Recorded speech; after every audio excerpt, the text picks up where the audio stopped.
आपकी स्क्रीन पर यह है हेमंत बिस्व शर्मा।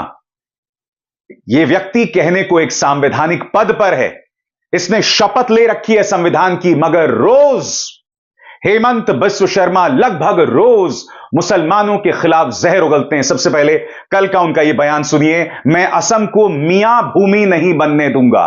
सुनिए क्या कह रहे हैं असमीज में।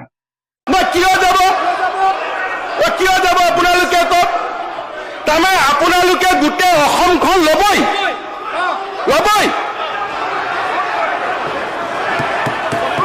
তাৰমানে আপোনালোকে মিয়া মুছলমান মানুহখিনিয়ে গোটেই অসম লবই, আমিও লব নিদিওঁ। হৈ গল, আমিও লব নিদিওঁ। আপোনালোকে আজি হাউচত কলে যে আমি লমেই, আৰু মই কৈছো আপোনালোকক আমি লব নিদিওঁ। बस मैं एक सवाल पूछना चाहता हूं माननीय हेमंत बिस्व शर्मा से। आप जो कह रहे हैं कि मैं असम को मुसलमान या मियां भूमि नहीं बनने दूंगा, तो सबसे बड़ी बात, पिछले 10 सालों से सत्ता में कौन है? भारतीय जनता पार्टी है केंद्र में। तो अगर बांग्लादेश की सीमा पार करके घुसपैठिए आ रहे हैं और असम की राजनीतिक तस्वीर को बदल रहे हैं, तो पिछले 10 साल से आप क्या कर रहे थे बताइए। दूसरी बार भारतीय जनता पार्टी जो है वो असम में सत्ता में आई है। मैं आपसे समझना चाहता हूं मुसलमानों के साथ आपके क्या संवाद चल रहे हैं।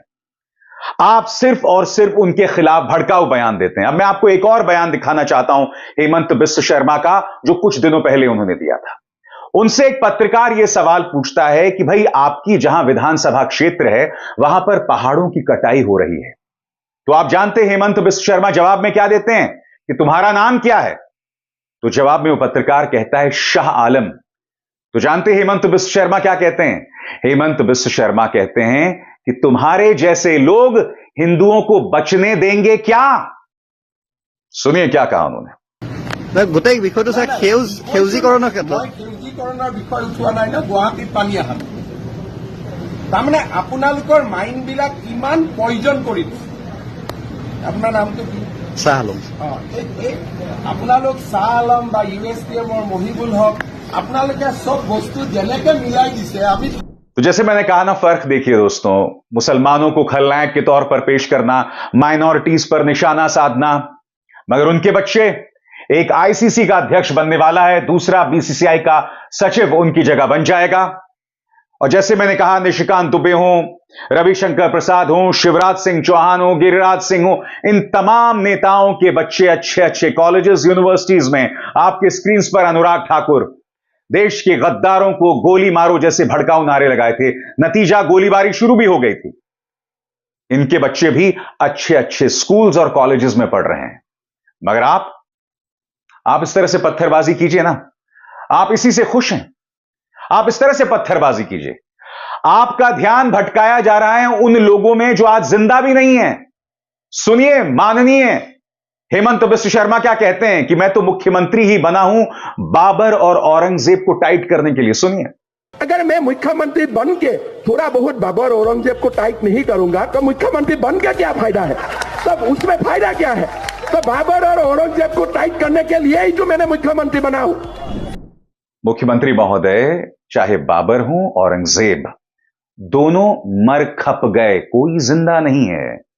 कोई मुगल अपने कब्र से आकर नहीं कहेगा कि अनारकली मैं तुम्हें खा जाऊंगा। नहीं, किसी अनारकली को खतरा नहीं है। अलबत्ता भारतीय जनता पार्टी वो अनारकली बनी हुई है जिसे लगता है कि जब तक मुगलों के नाम का डर या फिर मुसलमान के नाम का डर पैदा ना किया जाएगा, हिंदू हमारे लिए वोट नहीं देगा।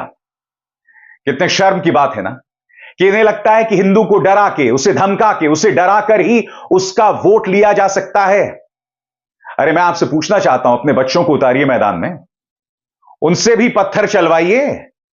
आपके बच्चे तो अच्छे अच्छे पदों पर बैठे हुए हैं। लगातार मैं आपको बतला रहा हूं।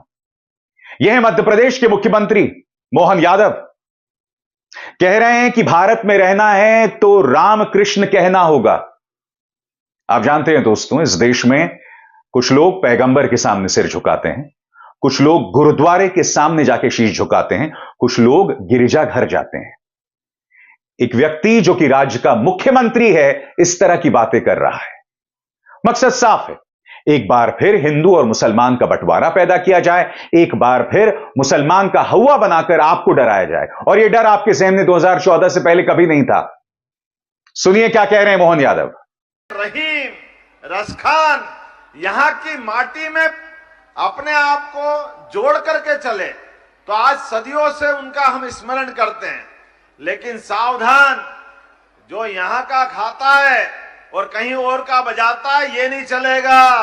भारत के अंदर रहना होगा तो रामकृष्ण की जय कहना होगा। बताइए, मैं फिर आपसे पूछना चाहता हूं दोस्तों, किस बात का डर है आपको?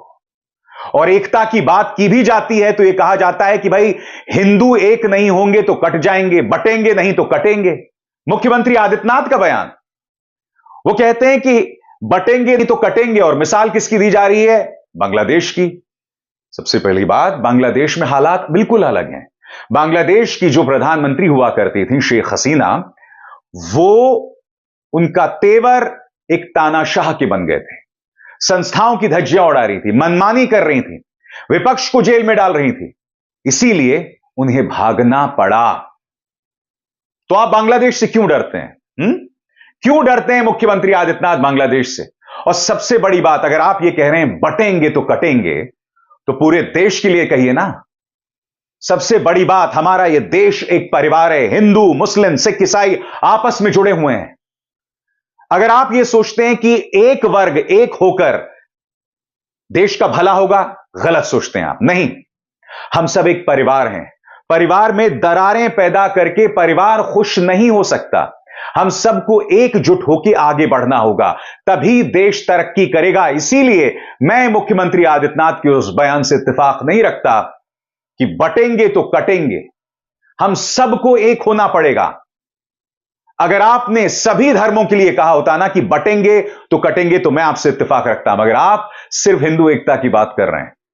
जी नहीं, हम सबको एक होना पड़ेगा। हिंदू भी एक हो, हिंदू मुसलमान से एकता दिखाए, हिंदू मुसलमान सिख ईसाई से एकता दिखाए, हम सब एक हों, तभी यह देश तरक्की करेगा। और एक बार फिर रोहन जेटली, जय शाह, उनके बेटे और आपके बेटे, फर्क को समझिए।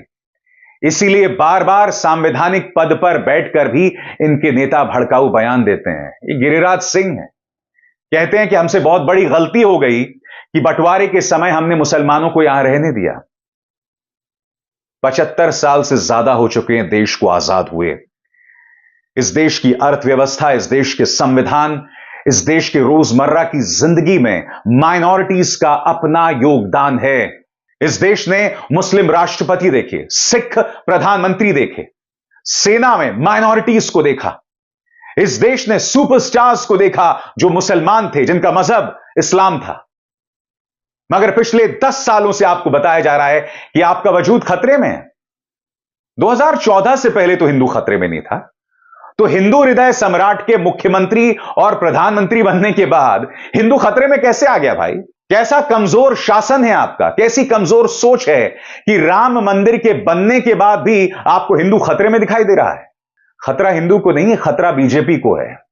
जी हां, खतरा बीजेपी को है। इसलिए हमें बांटना बंद कीजिए, अपने बच्चों को देखिए और हमारे बच्चों को दंगाई मत बनाइए।